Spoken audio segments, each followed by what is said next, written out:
mic look okay? Mike looks great. It's a great looking setup. Okay. You look great, sound great. All right, welcome back to Placed on the 55 with Jon and Jess. I'm Jon. I'm Jess. Well, we're through 2 weeks of the regular season of the CFL, Jess, and both of us are still working to climb to the top of Mount 500. Okay, in the first game of week 2, we got our first look at the Ottawa Red Blacks. And it's kind of interesting that Ottawa is opening up their season where they have to play both of the teams that were in the Grey Cup last year. So they had to play Winnipeg last week, and they play Montreal this upcoming week. We'll talk about that in a minute.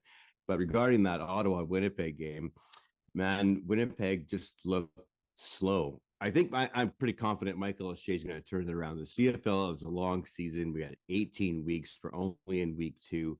There'll be player changes, and I'm sure O'Shea is going to get rid of some of the guys that aren't buying into the system or whatever the case may be, and he'll find some other people that will.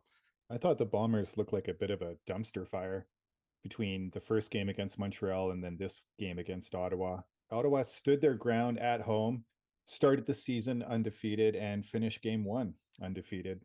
And well, they got a little help with that, but yes. And a little help from the schedule makers. The Elks hosted the Alouettes for game 2 of week 2. Last season, the Elks started 0-9, and they seem to be going in the same direction as they now sit 0-2. Or maybe did you, like me, see some positives in the Elks after the Owls squeaked out a win, but did not cover the spread? Certainly. The Elks look a heck of a lot better than they did last year. The only thing I may have mentioned last week that I was worried about with the Owls is all the traveling they were going to have to do. They already came out to Winnipeg last week, and they had to fly back to Montreal, and then they had to fly way out back to Edmonton. Montreal beating Edmonton, not surprising. What was surprising is that they didn't beat them by more than 5.5 points, as was the spread. I really thought they would, win by, a touchdown or so. So the 5.5, I thought was a joke, but hey, the spread makers are really good. Yeah, the spread makers are really good. It makes betting challenging because sometimes it's easier just to pick the winner and loser. We both knew that Montreal was going to win that game. I went with Edmonton because I liked the spread. I thought, it's probably going to be a tight game. I did see like a bit of glimmer, a bit of shine in the Elks from week 1, and it came through in week 2.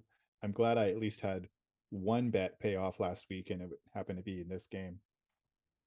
Okay, that was your game that you won. Game 3. It had all the hype as 50 Cent performed to a near sold out crowd at BC Place. It also had the Lions coming out ahead of the Stamps.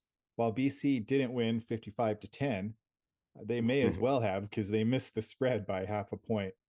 So Jess, while we lost the bet, did you get any comfort from seeing your team win and even up their record to 1-1 for the season?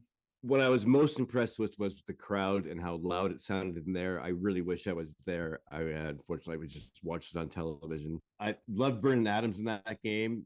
Vernon Adams won Player of the Week, by the way, last week.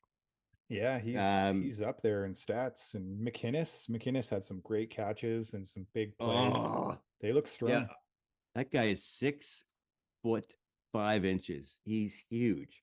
And what's even better, which I didn't know until I did a little bit of research on him, he's Canadian. He's from Quebec.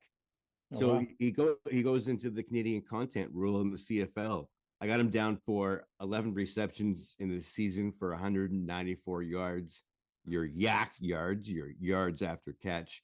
So after he catches, he's got 45 yak yards for an average of 17.6 yards every time that guy touches the ball. With game 4, we had the Tabbies and the Rough Riders in the first of a home and home. And Hamilton looked to be in control. They had a commanding lead of the game. They were way up by the time they got to the end of the third. And then in the final 3 minutes of the game, in typical CFL exciting fashion, the whole game flips. All of a sudden, the Rough Riders come back. They score a touchdown. Bo Levi Mitchell goes out, wings a pass to White on the 37-yard line, who bobbles it up in the air, interception, turns around, Rough Riders field goal, game's over. Yeah, you're right. And that wasn't typical CFL fashion, but things, yeah, they can turn in their head. They scored, like you said, 10 points in less than a couple of minutes. Then they win by 3 and then cover the spread. It was a tiny spread. That was a hard game to pick because it wasn't Mm-hmm. as clear. And you're like, the 1.5 didn't do you any good. Like it was kind of It a doesn't 50-50 really. game. I don't think you're wasting any time by watching any of those 4 games last week. They were all close and going back and forth. So that gets us into week 3. And this Mm-hmm. week, we're going to see all 4 undefeated teams in action, Yeah. along with the 3 who are still looking for their first win of the season. So let's get it kicked off with Thursday night's game. We got the undefeated Red Blacks who Yeah. visit a 2-0 Montreal team, probably who are Yeah. very glad to be at home and not traveling for this game. Yeah. Jess, what's the line on this one, and who's your pick? Montreal's favored by 6.5.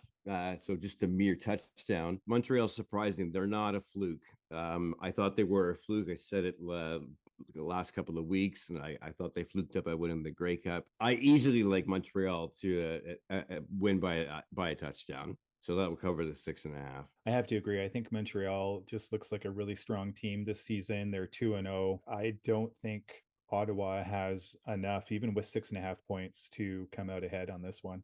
So I'm going to have to agree and go with Montreal. Here we go. Game 2. BC in Winnipeg for BC's first Friday night game of the season. Do you see this as a possible trap game like I do? Trap is in how? I think Winnipeg, like you say, they look slow. They don't seem to have that same Grey Cup contender component that they did at the end of last season.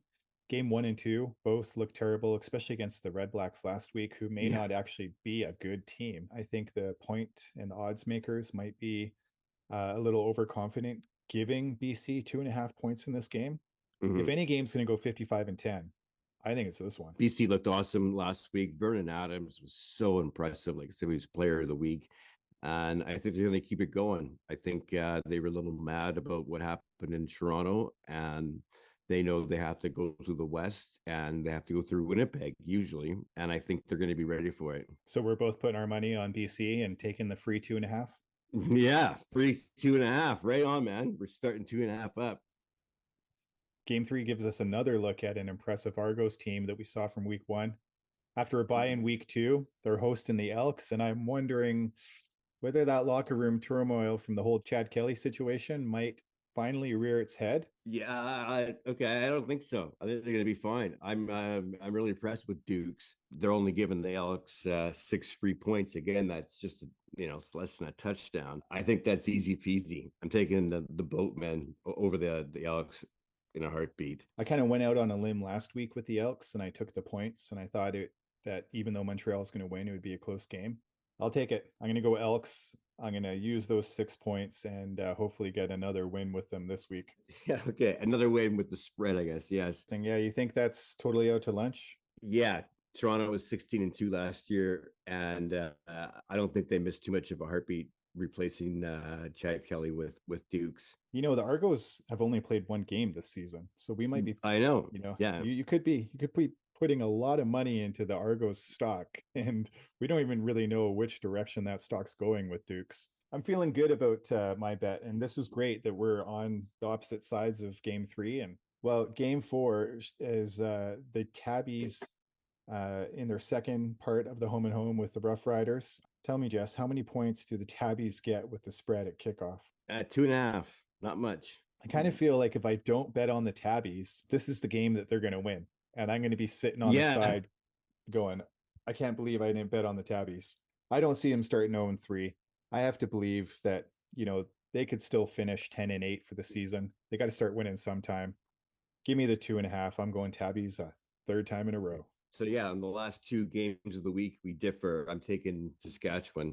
Kind of odd this week that all the road teams are underdogs. The thing I'm loving is that we get 4 days a week right now of CFL. More people should love the CFL. It's some great sport and entertainment. And next week we'll come back to break down all the outcomes and the bets, our bets for week 3, and chat about week 4, of course.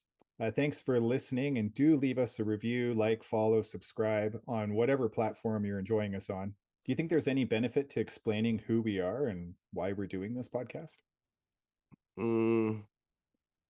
No. I mean, if we were former CFL players, yes, but Placed on the 55 is the only podcast that goes a full 110 yards. you got it.